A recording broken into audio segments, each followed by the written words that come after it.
கொண்டிருக்கிறார். அன்புக்கும் உண்டோ அடைக்கும் தாழ் என்றான் வள்ளுவன். அன்புக்கு அந்த அன்பு பெருக வேண்டும் என்றால் நீங்கள் அந்த மக்களிடத்திலே நீங்கள் நல்ல முறையில் நடந்து கொள்ள வேண்டும். அதான் நபிகள் பெருமான் சொன்னார்கள், மென்மை இழந்தவன் நன்மை இழந்தவன் சொன்னாங்க. மென்மையாக பேசுங்க, மென்மையாக ஹேண்டில் பண்ணுங்க. அவங்க உங்களுக்கு ஏதாவது தவறு செஞ்சுட்டாங்கன்னா மன்னியுங்கள், அவனை பொறுத்து போங்க.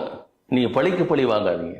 அண்டை வீட்டாருடைய அந்த உறவுகள் என்பது வீட்டு பக்கத்தில் உள்ளவங்க மட்டும் இல்ல, நாம் எங்கெல்லாம் ஒரு சில நிமிடங்களோ ஒரு சில மணி நேரங்களோ நம்மிடத்தில் இருக்கிறோம், அவர்கள் எல்லோரும் நம்ம இடத்திலேயே ஒரு இதை பார்த்தீங்கன்னா தேர் அவர் நெய்பர்ஸ்.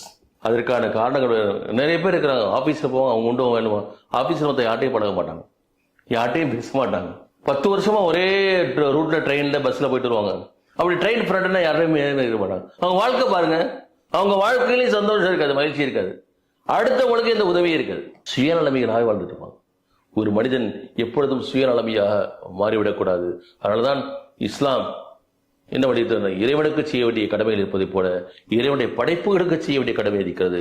அந்த படைப்புடைய கடமைகளிலே அந்த உறவுகளிலே நம்ம இரத்த பந்த உறவுகள் மட்டுமல்ல, நம்ம இந்த இரத்த பந்தத்தையும் தாண்டி இந்த மனித குலம் முழுவதும் இறைவனுடைய குடும்பம் என்ற உணர்வோடு நாம் எல்லோரும் சகோதர சகோதரி என்ற உணர்வோடு வாழ்ந்தோம் என்றால் நிச்சயமாக செல்லும் இடங்களில் எல்லாம் உங்களுக்கு உள்ளங்கள் விரிந்திருக்கும்.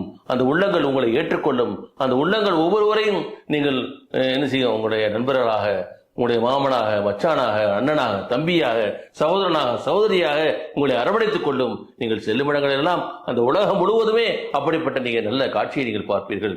அப்படிப்பட்ட ஒரு பொன்னான உலகத்தை படைப்பதற்கு வல்ல இறைவன் உங்களுக்கும் எனக்கும் அருள் புரிவானாக.